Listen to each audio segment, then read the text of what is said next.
Aujourd'hui, on va faire un petit kit. Je suis neuneu, hein. La vérité, je suis neuneu. Comment je reviens là-bas, moi? J'ai défoncé le bureau.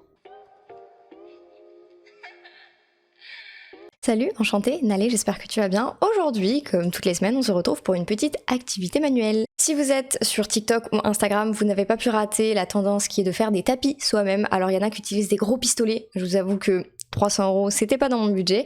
Mais il y en a aussi beaucoup qui utilisent du punch needle, et c'est ce qu'on va faire aujourd'hui. Aujourd'hui, on va faire un petit kit, dispo sur Amazon si jamais je l'ai payé une vingtaine d'euros. Il y a 2 carrés comme ceci de toile qui va être le support pour faire le tapis. Vous avez l'aiguille en question, alors c'est pas une aiguille toute simple, c'est une aiguille qui est trouée. Différentes couleurs, normalement c'est fait exprès pour ce kit là, donc je devrais pas avoir besoin de plus de laine. Ça a l'air d'être de la taille 4, c'est ce que j'utilise pour faire du crochet, pour faire des vêtements en crochet. Après je suis pas sûre, donc si vous voulez acheter les pièces séparément dans des magasins, demandez au vendeur parce que je veux pas vous dire n'importe quoi. Vous avez ce petit fil, c'est un peu comme un fil de fer. Vous avez 2 petits cercles comme ça qui permettent de tendre la toile. Un petit patron, comme ça, une petite notice. Et bien sans plus tarder, on va commencer. C'est parti. Être bourbier cette histoire.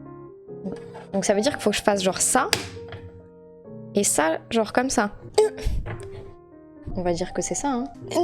N'y arrive pas. Léna et la force du moineau. Serrez la vis à l'aide d'une pince ou d'un tournevis afin que la toile soit très tendue. Ah, évidemment. Faut que j'appelle l'homme de cette maison. Est-ce qu'on a un tournevis? Oui, on a un tournevis. Oh là là, Bob le bricoleur. Trop petit. Je pense qu'il va être trop gros, non? Merci. Ah si, ça tend un peu là. Est-ce que je vois là? Je vois rien du tout. En transparence de rien là, monsieur, je vais être obligée de dessiner ça à la main. Voici notre motif de dessiner. C'est là où, à mon avis, on va moins rigoler. Entrer l'enfil... Hein?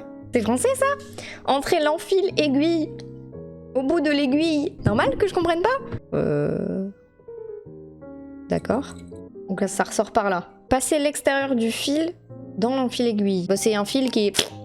Enfin, qui est plié en deux. Je suis neuneu, hein. La vérité, je suis neuneu. Je relis une 15e fois, parce que j'ai toujours pas compris. Passer l'extérieur du fil dans l'enfil aiguille. Hop, c'est dedans. Tirer l'enfil aiguille et le ressortir à la pointe de l'aiguille. C'était si dur de faire des consignes un peu claires, monsieur?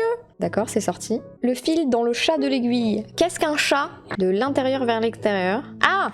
Dans le petit trou là? Mais je vais passer ça comment? Et là, je peux enlever ça. Là, il y a le fil, ça passe par là. Et ça passe dans le trou. Ressortir l'aiguille en la décollant à peine de la toile et repiquer environ un demi-centimètre plus loin. Suivre les contours du motif et les remplir en escargot en utilisant les points en quinconce. Alors, qu'est-ce que veut dire quinconce? Et qu'est-ce que veut dire remplir en escargot? S'il vous plaît. Trop technique pour moi. On va essayer. Écoutez. Est-ce que c'est dur même à enfoncer? Ok, ça va, enfoncer c'est pas très dur. Par contre, et ensuite je repique un demi-centimètre plus loin. C'est dur à piquer, hein. Faites ça avec un adulte, hein. Moi je suis censée être l'adulte de la situation, mais on est d'accord que je suis pas l'adulte. En fait j'ai juste peur de me rater, ce qui est con en soi. Attends, j'ai trop peur de trouer, genre tu sais d'appuyer d'un coup et que ça troue tout le bail genre. Je fais un petit droite-gauche, je sais pas si c'est ça qu'ils appellent en quinconce. Des idées saugrenues moi des fois. Ça pique pas! Je vous jure ça fait mal au bras. Fallait que je fasse ça aussi. Je suis revenue là. Quel imbécile. Est-ce que vous croyez que je peux tirer? Genre hop on revient en arrière. Ni vu ni cul nu, regardez. Bam, personne n'a rien vu. On revient. On repassera. Promis. J'ai peur pour tes doigts. Les miens aussi. T'inquiète, moi aussi j'ai peur pour mes doigts. J'ai peur de niquer le bureau parce que c'est pas le mien, sûrement. Pourquoi on vous apprend pas ça à l'école, quoi?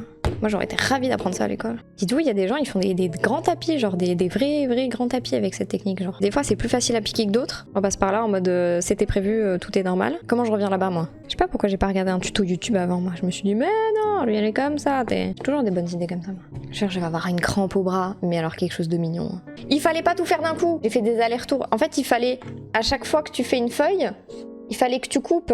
Lorsque l'on arrête un fil, sortir délicatement l'aiguille et couper le fil à 1 cm environ. Rentrer les fils d'arrêt et de démarrage à l'arrière de la toile avec la pointe de petits ciseaux de broderie. Évidemment, nous n'avons pas ça. Donc c'est un peu à la wall again quand même le finish. Coupe. Je retire l'aiguille parce que j'en avais plus besoin. Vous savez quoi, j'ai un tournevis, on va utiliser un tournevis. Parce qu'en gros, ça c'est le devant de la toile. Oh, putain, c'est moche, hein. Et ça, oh c'est marrant. Ça c'est derrière. Ah, en vrai, c'est doux, hein. Même doux. Pas moyen genre que je le rentre quelque part là dans un autre trou, comme ça là. Bah voilà, puis d'utiliser un tournevis. Ce qui est bien avec toi, c'est que tu seras déjà prête pour la maison de retraite. Bon par contre il y a un trou là. 1 heure pour faire ça. Alors maintenant que j'ai compris comment ça marche. Fort Boyard le bail. Oh. J'ai pas demandé Koh-Lanta pour aller chercher du... Comme ça. Non merde, pourquoi elle part pas avec? Y a un problème. Comment on a fait tout à l'heure? Mais attendez, tout à l'heure on a grave bien réussi, c'est passé tout seul genre. Je vais aller regarder la rediff de mon stream, hein. C'est pas possible. C'est tout ce qu'on avait besoin avec l'orange. J'ai galéré ma mère pour ça. Comment ça va être rodé là, ça va hein. Ça va faire un nœud arrivé au bout, je le sens. Mais alors grosse comme une maison. C'est de l'acrobatie le bail. Petit camouflage, on voit rien, hein. On y voit que du feu. Hein. Les ronds là, ils paraissent tout petits. Oh, est-ce que vous voyez ou pas? J'ai défoncé le bureau. Tous les petits points, c'est des points d'aiguille. Oh, c'est stylé ou pas? Stylé. Pour de vrai? Bah ouais, moi j'aurais pas la patience de faire un truc comme ça. Ça m'a pris 1h30 en lisant les consignes parce que c'est pas très bien expliqué. Pourquoi il y a du rouge là? Parce que c'était sur le dessin. Ah ok. Et j'ai fait. Des spaghettis. Je donne faim aux gens. Voilà. D'accord Alexandre.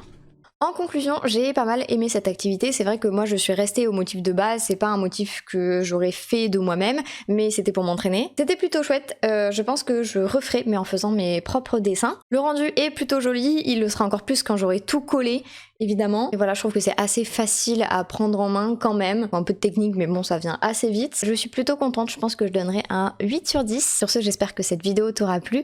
Et si tu as des idées de trucs que tu as envie que je teste, n'hésite pas à me le dire dans les commentaires. Je te souhaite une bonne journée et je te dis à la prochaine. Bisous!